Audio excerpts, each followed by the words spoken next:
Hello traders, Gary Wagner here. Approximately 11:10 in Honolulu, making it 4:10 in New York. It is Wednesday, the 6th day of February 2013, and this is the daily report for gold and silver. We do have the markets higher this morning, with gold trading up almost $5 on the day. As you can see, 1678.10. That is the continuous contract, the April contract of COMEX Gold. Cash market has had a low of 1667.40 and a high of 1681. As you can see, closed near the highs of the day. Silver up about 2 cents on the day. As you can see, current print on the screen is 31.79. The high has been $32 per ounce with a low of 31.52. Traders, once again, in the light of a strengthening U.S. dollar, we have gold managing to eke out a nice showing on the day. To give you an idea of what I'm talking about, we've got a net change right now of $4.40. That's the plus. However, when we really look at it, gold is trading up $8.75 higher, but when we take into account the strengthening U.S. dollar, which takes away about $4.35 of that, you have a net change here of $14.40. So you can see the market is rather strong, even in the light of a strengthening U.S. dollar. You know, traders, I spent so much time using Fibonacci retracement, Fibonacci extensions. Wanted to spend a moment and kind of go over what's so important and what number I look at to be what I consider to be the most critical number within Fibonacci numbers. Now, the sequence itself is very, very simple to come up with. You're simply adding 1 to the next number. So you start with 1 plus 1, of course, and that equals 2. And then you just simply sum the last two numbers. So you would get 1 plus 2 equals 3, and then 2 plus 3 equals 5, and then 5 plus 3 equals 8, and so forth. Now, the interesting thing is when you divide any of these numbers, or the relationship between a 5 and a 3 comes out to 61%, or 61% of that number. In other words, a 3 is 61% the size of the 5. And why is that number so important? Well, 61 is the natural relationship in nature between the building blocks, or any of the two numbers within any set. And when we take a look at this chart, it's a daily chart. It is of cash market gold. And what you'll find is interesting is as follows. I have two sequences here. One running from about 1300 about up to 1900. And the reason that I'm using this as my starting point is this is that triple top that we had, and then this is the end of that cycle when we take a look at it up to the record top. And you'll notice that when the market did come down and retrace, it retraces pretty much exactly to the 61% retracement level. In this last rally that we've just had, and I'm marking it from about 1530, 1528 to about 1800, 1794, when it retraced, once again, it retraces to 61%. We will see that number, 61%, occur time and time again as a natural place to look for a market that has moved up and is correcting to conclude or terminate the correction. Now, why is that so important? Well, it's important right now because one of the primary factors in deciding to actually go long this market was the fact that once this market hit this top and was unable to take out 1800, and 1800 in gold, traders, is absolutely critical right now because it's a number we haven't been able to take out. But after it actually stalled at that point, forming the triple top, when we saw this market come down, it actually came down and very, very eloquently, as you can see, formed a base and began to trade off of that point. And 1630 turned out to be pretty much the low of this last corrective period. Now, the market is beginning to move back up, so we will use different benchmarks in terms of the Fibonacci retracement to kind of guide us along the way, and that will determine different levels of resistance. And really what we're looking to do is to ascertain at what points should we look to pull profits on our current trade. And really what we're trying to see is, as this market came down, this is that 61% retracement level right in here.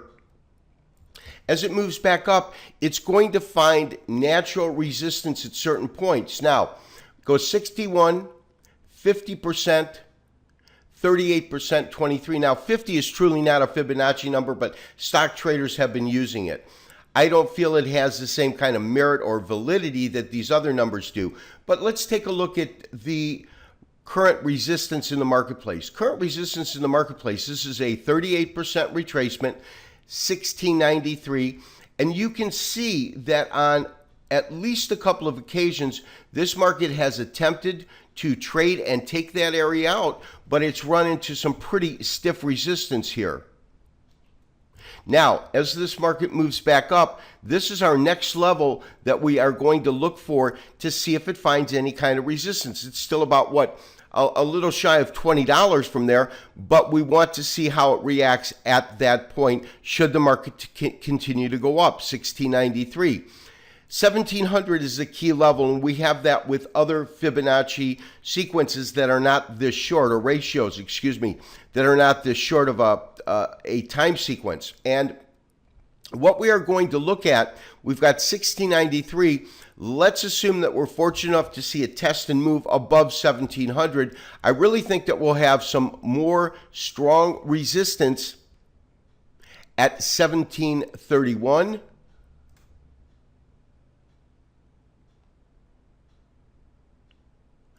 And as you can see, this 23% retracement level, 1731, and then of course, finally at 1800, and that's the mother of all resistance areas, because that particular area is that triple top, that 1800, that we've not been able to trade really above since the market has hit that record top.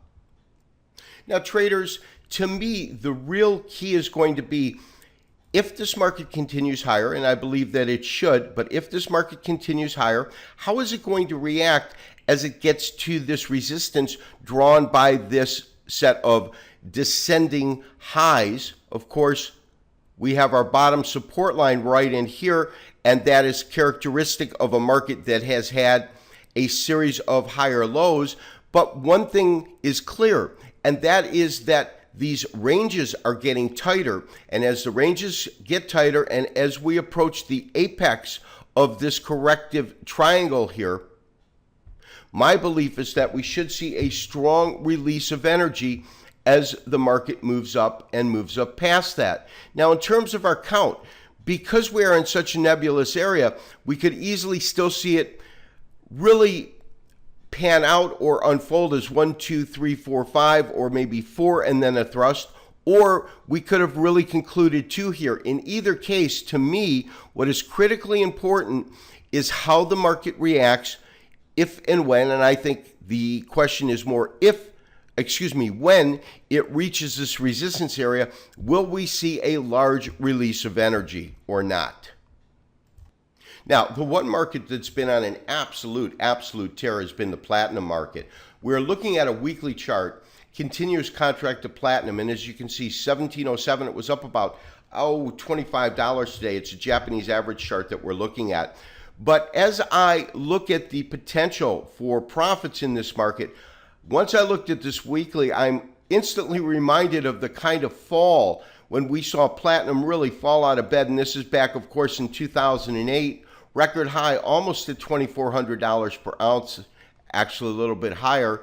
And from there, in a very, very short period of time, it runs just above $800, this tremendous fall. From there, you had a really strong rise, very, very small retracement, small rise, sideways.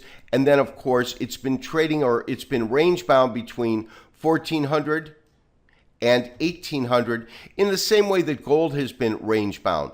But as you can see, it's now moving to the upper levels of that particular range within platinum. And the one thing, traders, is that it is an extremely thin market.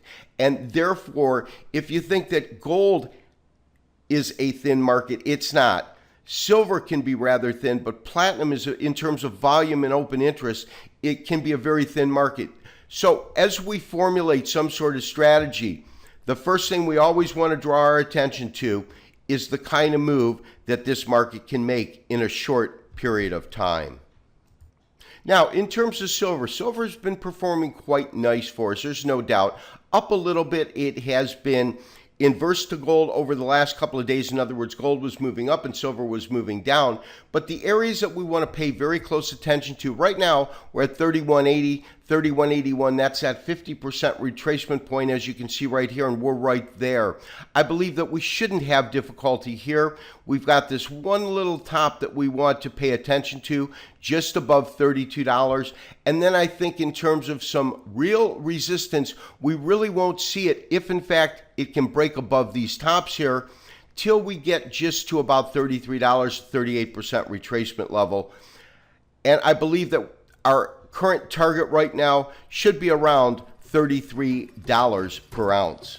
This has been Gary Wagner, wishing you as always good trading. We'll talk to you tomorrow for another daily update and review. Bye-bye.